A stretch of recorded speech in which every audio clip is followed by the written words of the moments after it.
How about pass catchers here, which is led by A.J. Brown.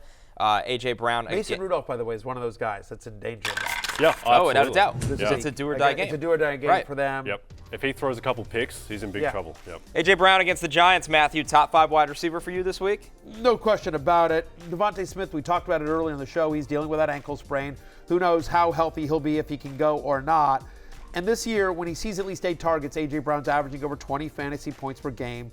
Giants top 5 in terms of most fantasy points allowed to opposing wide receivers. So A.J. Brown should get a decent amount of looks against.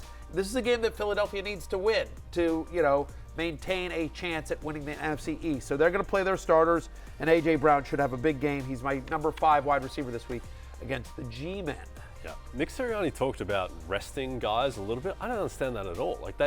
I know that it's unlikely that Dallas loses to the Commanders, but it's one game and it's in Washington, and Sam Howell he's shown that he went toe-to-toe with Philadelphia twice. By the way, this exact scenario happened last year. Yeah.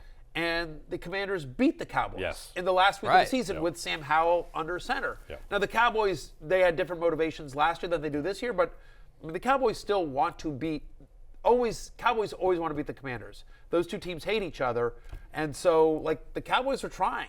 Yeah. Sam Howell played really well, and that's honestly what got him the job last year. So, listen, I am rooting for the Cowboys in this game. Yeah. We got the number 2 pick, Commanders. Understand the assignment. You understand? Hold. Do you understand? We are in Caleb Williams, Drake May territory. Yeah. You know what? Don't screw this up. So you're all in for taking whoever is left between those two. Out on Howell. I am. I'm not out on Howell. Relative to those two guys. That's what it is. You kind of have That's to. what it is. I think Howell's a nice player. Yeah. I think Howell is a serviceable NFL starter or a really good backup. But from everything I'm being told, and by when I say everything I'm being told, it's literally just talking to Connor, who's my draft expert. He's my go-to guy. These two guys, Drake May and Caleb Williams, are like franchise-making quarterbacks. This is Joe Burrow territory. Right, this is Trevor Lawrence. This is It's a special class that you have to take one of those guys. And the class is so good that Penix and Jaden Daniels, who are phenomenal, don't even get put in the combo with them. And they're still top 10 picks at quarterback. Yeah. So honestly, I think compared with those guys, I think you got to take one of those guys. Yeah. And I also think, by the way, that then maybe you trade Howell. By the way, right. or trade down. I wouldn't mind trading. I think I want May or Williams, whoever's left. But I wouldn't mind also. Again, I think Daniels or Penix would be great if you trade down to 5 or 6 and you get a haul. That's interesting as well. Depends on who the coach is going to be. I don't expect Ron Rivera to be back with the team, and I think they'll clean house. I think there'll be a new general manager, a new president, the whole thing. But I do think one of those two guys is interesting, and I just think that, real quickly for 1 second, just think about draft philosophy. I don't think you can have too many of any position, and quarterback is the most valuable position in all of professional sports. I remember being so angry when Washington traded all those picks to move up to draft RG3. I was like, woohoo, we got RG3. This guy's going to be awesome. And then they used a 4th-round pick on Kirk Cousins. And I was just like, what are they doing? Yeah. We have so many needs. Why are we going to use a 4th-round pick on Kirk Cousins? And that ended up being a brilliant move by Mike Shanahan. Yeah, the Shanahans. By the Shanahans, who were running the team at the time, because they were like, you can never. They had a 2nd or 3rd round grade on Cousins, and he was just sitting there in the 4th, and they're like, screw it, we're going to take him. And obviously, that ended up helping the franchise in a big way because RG3 was never the same after his injury, after his rookie year. He was an offensive rookie of the year, and he was awesome. And there's a lot that goes into why RG3 didn't work out as a pro. But anyway, I don't. If the Commanders have Caleb Williams or Drake May and Sam Howell, I think that's a pretty good position to be in. And, who knows? Maybe they bring back Jacoby. Maybe they trade Howell and keep Brissett as a backup to one of those guys. Yeah, give Howell a chance to go play somewhere. But have a veteran. Yeah, everything's on the table in that scenario. And Howell is an NFL starter to me. But I don't know that he's in. Those guys, I think, that's potential. From everything, it just feels like those guys are potentially franchise changing. Yep, no, I agree. One thing I'm consistently told going into this offseason is that with the amount of backup quarterbacks that played in pivotal games this year, that market is going to exponentially jump. It's the guys that are free agents are going to get paid more than they usually would. The guys that are trade candidates will bring back more than they usually would. Like the number 2 quarterback across the league will be viewed much differently than it typically was. And it has to be. I mean, we're talking about Mason Rudolph starting a do or die game. No, I mean, a million of I mean, like, you could just go through this. We did this on Fantasy Football pregame the other day here, right? I mean, but, like, whether it's, if the Falcons had somebody competent besides Jake Ritter Browning? or Heineke, Jake Browning? Yeah, what's the bar, right? Right, but my point is like Jake Browning kept the Bengals' hopes alive somewhat. If think about, the Browns might make the Super Bowl with Joe Flacco. Right? What's the Jet season turnout if they had Jacoby Brissett, or they'd had Joe Flacco or Mike White or one of these guys that could competently run an offense? That's what it comes down to. I mean, so 1,000%. I mean, it's so Minnesota. I mean, like, it was fun with Josh Dobbs for a while, but, like, if Minnesota had somebody that they, could count. I will always think if they just stuck with Josh Dobbs. They should have stuck with Josh Dobbs. I'm a Josh Dobbs fan. I agree with you. I think they screwed that up. Give him a full game, one full game with Justin Jefferson. Could he have had that? Right. No. It's a little weird. It's like we go with Mullins and Jaron Hall. Very strange.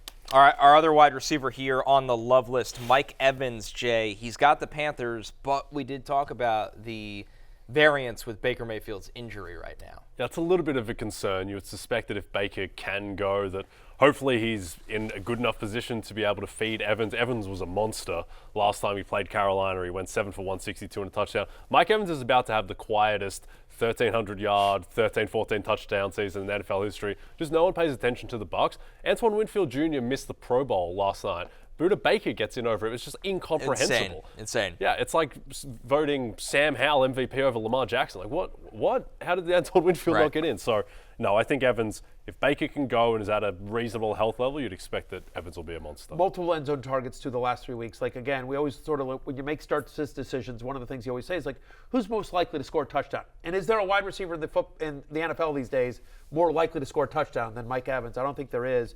Even in a game in which he might be limited, he'll still get a lot of targets. Mike Evans, my wide receiver 9. Some others receiving votes here, Matthew. DJ Moore against the Packers. Calvin Ridley against the Titans. Demarcus Robinson, who's been one of the hottest receivers in football these last 5 games against the Niners. And then Juwan Johnson, who literally put you on his back and carried you to an NBC Fantasy Happy Hour championship. Juwan Johnson is my guy. Take that, stupid Dev. Every time Juwan Johnson, Super Dev sees Juwan Johnson on the screen, you should remember about how he tried to screw me out of a tight end, and he lost. But it's a really good matchup for him as the Falcons rank bottom 6 in both catches and yards allowed to tight ends this season. Juwan Johnson scored in 3 straight. He's the second best tight end in fantasy over the last 3 weeks as well.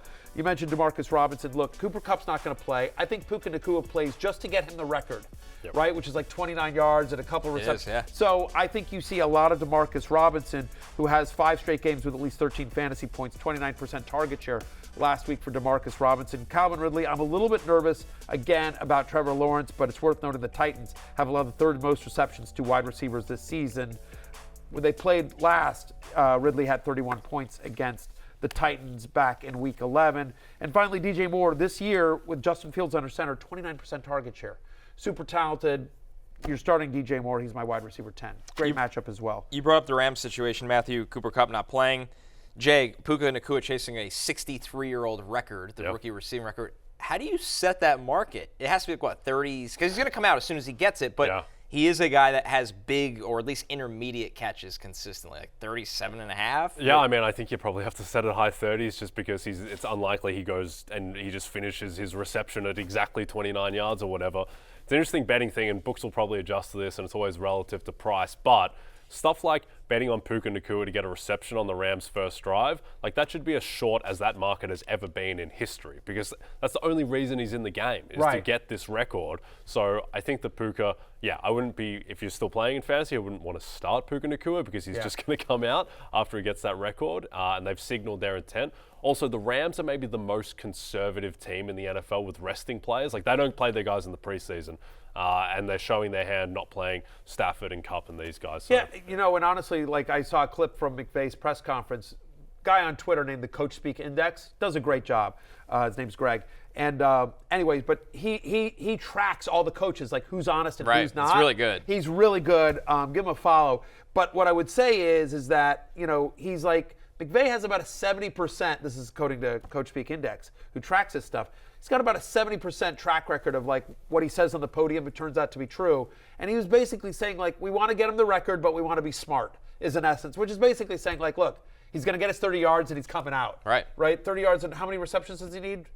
That I don't know. Four I know receptions. Four receptions. Four? Okay. By the way, he needs 29 yards and 4 receptions. yards. and so I think, yeah. So that'll he's do it. gonna go 5 for 30, and then he's coming out. Yeah. The Jags line against the Titans just dropped from basically 6 to 3.5. So it looks like Trevor Lawrence might be in some serious doubt there. Wow. Interesting. That's a That's big a big swing. drop. Yeah. Yes. CJ Beathard's worth 3.5 points. Sounds like Yeah, 2.5. 2.5. Sorry, Yeah. I don't always do math in my head. Hey, it's Matthew Berry from NBCSports.com and RotorWorld.com, and I want to thank you so much for watching whatever it is you just watched, or if nothing else, being too lazy to click out of the autoplay after this video started, after whatever it is you actually wanted to watch finished. But now that you're here, I'd like to take a moment here to ask you respectfully now, okay? I'm asking you respectfully to subscribe to the NFL on NBC YouTube channel. You'll get the latest Roto-World fantasy news headlines, all sorts of great shows, including my own Fantasy Football Happy Hour. So go subscribe now. Again, I'm asking respectfully.